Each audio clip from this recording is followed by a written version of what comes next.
Hello friends, स्वागत है आपका मेरे यूट्यूब चैनल द फैक्ट्स लो पर। सनातन धर्म में पीपल के वृक्ष को बहुत पवित्र माना जाता है। मान्यता है कि पीपल में सभी देवी देवताओं का वास होता है और इसकी पूजा करने से कई तरह के लाभ होते हैं और शनि दोष से भी मुक्ति मिलती है। इसलिए पीपल के वृक्ष को देव वृक्ष की पदवी भी दी गई है। पीपल की पूजा कई अवसरों पर की जाती है, चाहे फिर वो अमावस्या हो या पूर्णिमा। वैज्ञानिकों ने भी इस वृक्ष को अनूठा बताया है, जो 24 घंटे ऑक्सीजन छोड़ता है, जो मनुष्य के लिए बहुत जरूरी है। पीपल के नीचे महात्मा बुद्ध से लेकर कई अन्य ऋषि मुनियों ने ज्ञानार्जन किया है। तो चलिए आज हम इस वीडियो के माध्यम से जानें कि आखिर क्यों हिंदू धर्म में पीपल के पेड़ की पूजा की मान्यता है। स्कंद पुराण में पीपल के वृक्ष के बारे में बताया गया है कि पीपल के जड़ में भगवान विष्णु, तने में केशव, शाखाओं में नारायण, पत्तों में भगवान हरि और फलों में सभी देवता निवास करते हैं। पीपल का वृक्ष भगवान विष्णु स्वरूप है। पीपल का वृक्ष मनुष्यों के पापों को नष्ट करता है और इस वृक्ष में पितरों का निवास होता है। ऐसा कहा जाता है कि पीपल की पूजा से शनि दोष से मुक्ति मिलती है। महर्षि दधीचि के पुत्र पिपलाद ऋषि थे।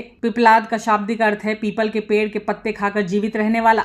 महर्षि दधीचि ने संसार के हित में अपने शरीर को त्याग कर देवराज इंद्र को हड्डियों का दान कर दिया था। तब विश्वकर्मा ने दधीचि की हड्डियों से व्रज नामक अस्त्र बनाया, जो काफी शक्तिशाली था। महर्षि दधीचि की पत्नी को जब इसके बारे में पता चला तो उनको काफी दुख हुआ और सती होने के लिए निकल पड़ी। देवताओं ने उनको काफी रोका, लेकिन वो नहीं मानी। उस समय महर्षि दधीचि की पत्नी गर्भवती थी। उन्होंने अपने गर्भ से बच्चे को निकालकर पीपल के वृक्ष के नीचे रख दिया था और फिर सती हो गई। बच्चा पीपल के पेड़ के नीचे ही पला बढ़ा, जिससे उनका नाम पिपलाद पड़ा। साथ ही उन्होंने पीपल के पेड़ के नीचे ही कठोर तपस्या भी की थी। पिपलाद ऋषि के प्रभाव से ही पीपल को आशीर्वाद प्राप्त है कि जो इस देव वृक्ष की सेवा और पूजा करेगा उनको पुण्य फल की प्राप्ति होगी और शनि दोष से मुक्ति भी मिलेगी। दरअसल जब पिपलाद को पता चला कि शनि दोष के कारण ही उनके पिता की जान गई थी, तब उन्होंने ब्रह्मा जी के आशीर्वाद से ब्रह्म दंड की प्राप्ति की थी और शनि देव की डंडे से पिटाई की थी। इसी वजह से पीपल की पूजा करने से शनि दोष से मुक्ति मिलती है। वहीं ये भी कहा जाता है कि पीपल को शनि का वरदान प्राप्त है। पौराणिक कथा के अनुसार एक बार अगस्त्य ऋषि दक्षिण दिशा में अपने शिष्यों के साथ गोमती नदी के तट पर गए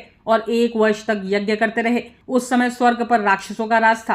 कैटब नाम के राक्षस ने पीपल के रूप में ब्राह्मणों को परेशान करना शुरू कर दिया और ब्राह्मणों को मारकर खा जाता था। जैसे ही कोई ब्राह्मण पीपल के पेड़ की टहनियां या पत्ते तोड़ने जाता तो राक्षस उसे खा जाता। लगातार अपनी संख्या कम होते देख ऋषि मुनि मदद के लिए शनिदेव के पास गए। इसके बाद शनिदेव ब्राह्मण का रूप लेकर पीपल के पेड़ के पास गए। वहीं पेड़ बना राक्षस शनिदेव को साधारण ब्राह्मण समझकर खा गया।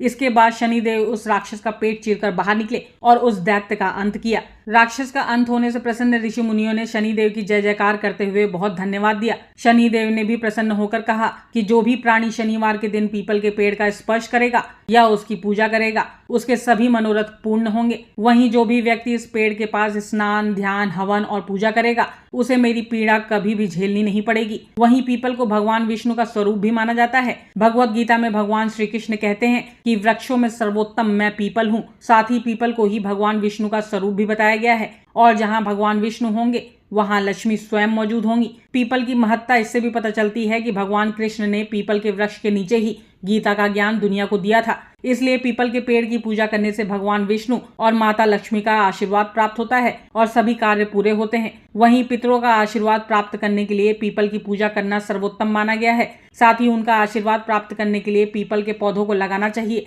और पीपल की जड़ में जल अर्पित करना चाहिए। पीपल के पेड़ की पूजा करने से पितृदोष से मुक्ति मिलती है। वैसे आपकी जानकारी के लिए बता दूं कि पीपल का पेड़ इंसानों के लिए जरूरी प्राणवायु यानी कि ऑक्सीजन छोड़ता है। वैज्ञानिक दृष्टि से देखें तो ये पेड़ बहुत ही चमत्कारी होता है। तो आप अपने आसपास भी पीपल का पेड़ जरूर लगाएं।